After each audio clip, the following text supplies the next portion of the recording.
আসসালামু আলাইকুম। কুরবানি ঈদে উচ্চ রক্তচাপ ও ডায়াবেটিসের রোগীরা কিভাবে মাংস খাবেন?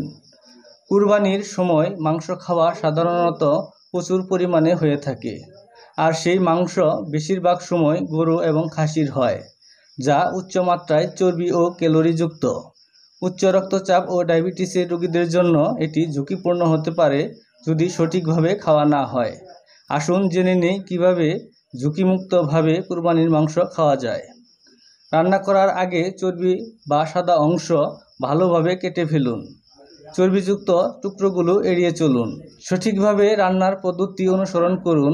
ভাজা বা ঝোলযুক্ত, ঝাল, তেল, মশলাযুক্ত রান্না না করে কম তেল, কম লবণ আর প্রাকৃতিক মশলা দিয়ে রান্না করার পদ্ধতি বেছে নিন। একেবারে বেশি মাংস খাবেন না। প্রতিবারে খাবারে 80 থেকে 100 গ্রাম মাংস খাওয়াই যথেষ্ট। মাংসের সাথে অবশ্যই শাকসবজি, সালাদ খাবেন। কুরবানির সময় অবশ্যই রক্তচাপ ও ব্লাড সুগার নিয়মিত মাপবেন। যাদের কিডনি ও হৃদরোগ আছে তারা বিশেষ সতর্ক থাকবেন।